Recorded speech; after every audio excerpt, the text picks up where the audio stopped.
Praise the Lord. എന്നെ കേൾക്കുന്ന എല്ലാ ദൈവമക്കൾക്കും വേഗം വരുന്ന യേശുക്രിസ്തുവിൻ്റെ നാമത്തിൽ എൻ്റെ വന്ദനത്തെ അറിയിക്കുന്നു. ഒരു ദിനം കൂടെ ദൈവപാദപീഠത്തിലേക്ക് അടുത്ത് വരുവാൻ സർവശക്തനായ ദൈവം നമ്മളെ സഹായിച്ചല്ലോ. ആമേൻ. സങ്കീർത്തനം 27:13-14 വാക്യം ഇങ്ങനെ വായിക്കുന്നു: ഞാൻ ജീവനുള്ളവരുടെ ദേശത്ത് യഹോവയുടെ നന്മ കാണുമെന്ന് വിശ്വസിച്ചില്ലെങ്കിൽ കഷ്ടം. യഹോവയെങ്കിൽ പ്രത്യാശ വെക്കുക, ധൈര്യപ്പെട്ടിരിക്കുക, നിന്റെ ഹൃദയം ഉറച്ചിരിക്കട്ടെ. അതേ, യഹോവയിൽ പ്രത്യാശ വെക്കുക. എന്നെ കേൾക്കുന്ന ദൈവമക്കളെ, നമ്മുടെ പ്രത്യാശയ്ക്ക് ഭംഗം വരുത്താത്ത ഒരു കർത്താവ് ജീവിക്കും. ജീവനുള്ളവരുടെ ദേശത്ത് യഹോവയുടെ നന്മ കാണും. ഇന്ന് പൽക്കാലം നാം പ്രത്യാശിക്കുന്ന ശുഭഭാവി വരുവാൻ തക്കവണ്ണം വചനം പറയും: ഞാൻ നിങ്ങളെക്കുറിച്ച് നിരൂപിക്കുന്ന നിരൂപണങ്ങൾ ഇന്നവ എന്ന് ഞാൻ അറിയുന്നു, അത് തിന്മയ്ക്കല്ല നന്മയ്ക്കത്രയെന്ന് യഹോവയുടെ അരുളപ്പാട്.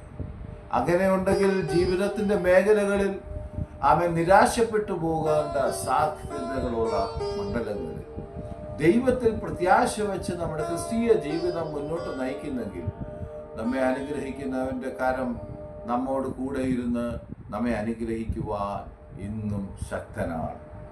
പലപ്പോഴും നിരാശപ്പെട്ടു പോകുന്ന ചില മേഖലകൾ ജീവിതത്തെ ഭരിക്കുന്നുണ്ടാകാം. എന്നാൽ നമ്മെ വിളിച്ച ദൈവം വിശ്വസ്തനാണ്, അവനത് നിവർത്തിക്കും. അതുകൊണ്ട് അബ്രഹാമിൻ്റെതായ ജീവിതത്തിൽ തനിക്ക് കൊടുത്ത വാഗ്ദത്തങ്ങളുടെ നിവർത്തീകരണം തൻ്റെ 100-ാം വയസ്സോടടുക്കുമ്പോൾ നിവർത്തീകരിക്കപ്പെടുമ്പോഴും താൻ ദൈവത്തിൽ പ്രത്യാശ വെച്ച് വിശ്വസിക്കുവാനിടയായിത്തീർന്നു.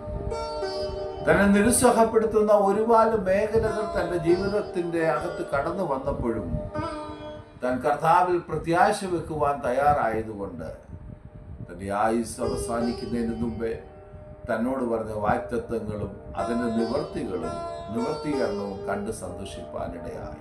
നമുക്ക് വിശ്വാസത്തോട് പറയാം: ഞാൻ ജീവനുള്ളവരുടെ ദേശത്ത് യഹോവയുടെ നന്മ കാണും. ഹല്ലേലൂയ.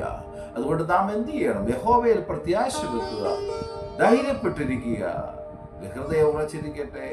അതേ, യഹോവയിൽ പ്രത്യാശ വെക്കുക. ഒരു നല്ല ദിനം എല്ലാ പ്രിയപ്പെട്ടവർക്കും നേരുന്നു.